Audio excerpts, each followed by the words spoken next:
Welcome friends again एक बार उन कथानम पर। यह कहानी एक लड़की और उसके परिवार की है जो एक तरह की हॉरर स्टोरी है। उम्मीद करता हूँ आपको पसंद आएगी। चलिए कहानी शुरू करते हैं।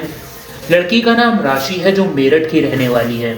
यह कहानी राशि और उसकी छोटी बहन श्वेता की है।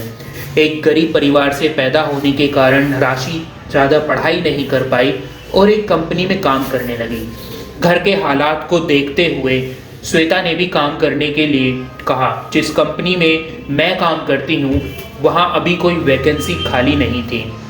एक दिन पड़ोस वाली आंटी ने कहा, श्वेता तू कल मेरे साथ चलना, मेरी कंपनी में अभी जगह खाली है। श्वेता ने कहा, ठीक है आंटी, कल मैं आपके साथ चलूँगी।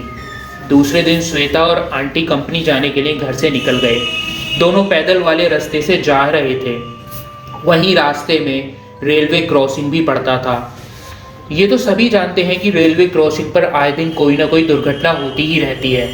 श्वेता शाम को घर आ गई। मैंने पूछा, जॉब मिल गई क्या? तो उसने जवाब में कहा, कहाँ दीदी, मुझे काम पसंद नहीं आया। मैंने कहा, कोई बात नहीं, अगर काम पसंद नहीं आया तो रहने दो, कोई दबाव नहीं है तुम्हारे ऊपर। अच्छा काम मिल ले तो कर लेना। फिर हम दोनों बहनें सो गए। रात को श्वेता की तबीयत अचानक ही खराब हो गई। उसका शरीर बुखार से तप रहा था। मैंने टॉर्च ढूंढी और उसके लिए दूसरे कमरे से दवाई लेके आई और उसे जगाने लगी तो उठते ही बहुत ज़ोरों से रोने लगी। मैंने पूछा, क्या बात है, दर्द हो रहा है क्या? तो उसने कोई जवाब नहीं दिया, बस रोती ही रही। फिर मैंने पूछा, क्या हुआ तुझे? अभी भी उसने कोई जवाब नहीं दिया, लगातार रोए ही जा रही थी। अब मुझे चिंता होने लगी कि ना ये कुछ बोल रही है ना दवाई ले रही है, बस रोए ही जा रही है। आखिर इसको ऐसी क्या परेशानी है? जैसे तैसे वो रात गुजर गई। सुबह हुई, मम्मी चाय लेकर हमारे कमरे में आई तो मैंने उनको सोती देख मम्मी ने मुझे जगाया और कहा, आज जॉब पर नहीं जाना, इतना लेट तक सो रही है। मैंने कहा, आज मैं जॉब पर नहीं जा रही, श्वेता की डॉक्टर के पास लेके चलेंगे। ये रात बहुत रो रही थी, इसके शरीर भी बुखार से तप रहा था। मम्मी ने कहा, ठीक है, तुम नाश्ता कर लो, फिर हम डॉक्टर के पास चलेंगे। नाश्ता करने के बाद मैं और मम्मी डॉक्टर के यहाँ जाने के लिए तैयार हो गए। श्वेता के कमरे में गए और उसे तैयार होने के लिए कहा। पहले तो वो मेरी तरफ अजीब नज़रों से देखने लगी, फिर एकदम से रोने लगी। मैंने कहा, क्या हुआ, रो क्यों रही है? मेरे इतना कहते ही वो ज़ोर ज़ोर से हंसने लगी और हंसते हंसते बेहोश हो गई। हमने डॉक्टर को बुलाया तो डॉक्टर ने कहा, बुखार ज़्यादा तेज होने की वजह से यह ऐसी हरकतें कर रही है। मैं इंजेक्शन दे देता हूँ और कुछ दवाइयाँ दे देता हूँ, 1-2 दिन में पूरी तरह ठीक हो जाएगी। इतना कहकर डॉक्टर वहाँ से चला गया। डॉक्टर के जाते ही हमारे घर में लोगों की भीड़ जमा हो गई। श्वेता सोई हुई थी। मैंने उसको दवाई देने के लिए उठाया। जैसे ही वो उठी और उठ के फिर से वही हरकतें करने लगी, कभी हंसने तो कभी रोने लगी। उस भीड़ में से एक औरत निकल कर आई। उसने कहा, मुझे ये बीमार नहीं लग रही है। मम्मी ने कहा, आपका कहने का मतलब क्या है? तो वो औरत बोली, अगर साफ शब्दों में कहूँ तो आपकी बेटी के ऊपर किसी बुरी आत्मा का साया है। मम्मी ने कहा, आप ये कैसे कह सकती हो? उन्होंने बताया, 3-4 साल पहले मेरे भाई की बेटी भी बिल्कुल आपकी श्वेता की तरह ही हरकतें करती थी। हमने उसे बहुत डॉक्टरों को दिखाया लेकिन उसे कोई आराम नहीं आया। फिर हमने उसे एक सिद्ध बाबा जी के पास लेकर गए, तब जाकर वो ठीक हुई थी और वो एकदम ठीक है अब।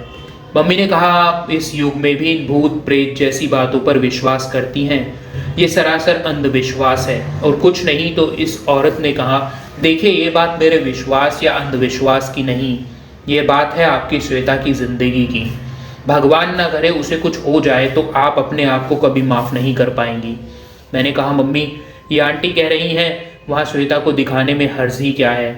तो मम्मी ने कहा, राशि, तू भी इनकी बातों पर विश्वास कर रही है? मैंने कहा, मम्मी, बस हमारी श्वेता ठीक होनी चाहिए, चाहे हमें उसके लिए कहीं भी जाना हो जाएंगे, जिसको दिखाना हो दिखाएंगे। मम्मी ने मेरी बात मान ली और उस औरत से कहा, आपके भाई की बेटी को आपने कहाँ दिखाया था? आप हमें भी वहाँ ले चलिए। उन आंटी ने कहा, आप मेरे साथ चलो, मैं आपको लेकर चलती हूँ। मैं, मम्मी, पापा और आंटी श्वेता को लेकर उस गांव में पहुँचे जहाँ वो बाबा रहते थे। आंटी ने कहा, बाबा मंदिर में रहते हैं, और हमें मंदिर की ओर चल दिए। रास्ते में चलते चलते श्वेता एकदम से चिल्लाई, मम्मी, और बेहोश होकर ज़मीन पर गिर गई। पापा श्वेता को गोद में उठाने लगे तो उसके शरीर में मानो उसके वजन से दोगुना वजन हो गया था। पापा उसको उठा ही नहीं पा रहे थे। इतने में बाबा जी के भेजे हुए 2 आदमी आए और वो श्वेता को उठाकर मंदिर में ले गए। हम सब भी दौड़कर मंदिर में पहुंच गए। अब श्वेता बाबा जी के सामने बेहोश लेटी हुई थी। बाबा ने श्वेता की नब्ज देखी और हमसे पूछा, क्या आपने बिटिया को 2-3 दिन पहले कहीं बाहर भेजा था? तो हमने बताया कि और तो कहीं नहीं, बस काम के सिलसिले में एक आंटी के साथ भेजा था। इस पर बाबा ने कहा, परेशानी वहाँ से ही शुरू हुई है, लेकिन आप चिंता ना करिए, बिटिया एकदम ठीक हो जाएगी। और एक काला धागा दिया और कहा, इसको बिटिया के गले में बांध देना और जब तक पूरी तरह ठीक ना हो जाए इसे गले से उतारना मत। हमने वो धागा श्वेता के गले में बांध दिया। धागा बांधते ही वो होश में आ गई और कहने लगी कि मुझे घर जाना है। फिर हम सब लोग घर आ गए। अब जो मैं आपको बताने जा रही हूँ उसे सुनकर आप हैरान रह जाएंगे या यकीन ही नहीं करेंगे। हम लोगों में से कोई ना कोई श्वेता के पास रहता, ज़्यादातर मैं ही रहती थी। अगर थोड़ी देर के लिए श्वेता के पास से उड़ जाती तो वो ज़ोर से चीखती, चिल्लाती और बेहोश हो जाती। जब हम उसके पास जाते तो उसके गले में धागा नहीं होता था। उस धागे को हम लोग ढूंढकर उसको पहनाते और उसे होश में आ जाते थे। कई दिनों तक धागा अपने आप ऐसे ही गले से निकल जाता। एक दिन मैंने मम्मी से कहा, मम्मी श्वेता के गले का धागा रोज अपने आप निकल जाता है, क्यों ना इसमें और गांठें लगाकर इसे इतना छोटा कर दें कि फिर गले से निकल ही ना पाए। मम्मी ने ऐसा ही किया, धागे में बहुत सारी गांठें लगा दी। अब हमें लगा कि उसके गले से धागा नहीं निकलेगा, लेकिन हम सभी के होश उड़ गए जब हमने देखा कि धागा फिर से गले में नहीं है। एक बार के लिए तो हमें लगा कि श्वेता ने ही गांठ खोलकर निकाला होगा, लेकिन जब धागे को ढूंढा तो देखा कि गांठें तो वैसे की वैसे ही लगी हैं जैसी मम्मी ने लगाई थी। हम सोच में पड़ गए कि बिना गांठ खुले धागा गले से कैसे निकल सकता है। फिर ध्यान आया कि बुरा साया तो कुछ भी कर सकता है। जब हम श्वेता के पास होते तो वो कहती, 2 डरावनी शक्ल की औरतें सामने वाली छत पर बैठी रहती हैं और मुझसे कहती हैं, हम तुझे छोड़ेंगे नहीं। हमने ये सारी बात बाबा जी को बताई।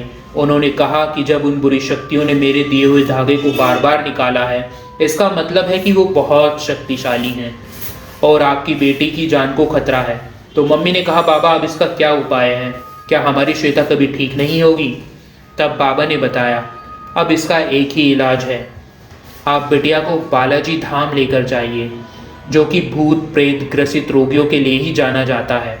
वहाँ पर कोई बाबा या कोई और इंसान प्रेत ग्रसित रोगी को नहीं देखता। स्वयं बालाजी ही भूत प्रेत को मार मार कर भगाते हैं। बाबा के कहने पर हम श्वेता को बालाजी लेकर गए। वहाँ लंबी लंबी कतारें लगी थीं। हम सब कतार में खड़े हो गए। अचानक से ना जाने श्वेता को क्या हुआ, वो मंदिर की तरफ दौड़ पड़ी। उसके पीछे हम भी दौड़ने लगे। जैसे हम उसके पीछे दौड़ रहे थे तभी रास्ते में हमें एक व्यक्ति मिला और उसने कहा, कहाँ? उसके पीछे आप लोग मत दौड़िए, उसको प्रेत आत्माओं ने अपने कब्जे में किया हुआ है, इसलिए वो ऐसे भाग रही है। उसके अंदर बैठी आत्मा को श्री बालाजी मार मार कर भगाएंगे। समझ लीजिए अब आपकी बेटी ठीक हो गई। बालाजी जाने के बाद ही श्वेता ठीक हुई और अब वो एकदम ठीक है और एक बहुत ही अच्छी कंपनी में उसे जॉब भी मिल गई है। एक बार को तो मुझे यह लगा था कि हमारी श्वेता कभी ठीक नहीं हो पाएगी, लेकिन मैं ये भूल गई थी कि इस दुनिया में हर समस्या का हल है। अगर बुरी आत्माएं हैं तो अच्छी आत्माएं भी हैं। धन्यवाद।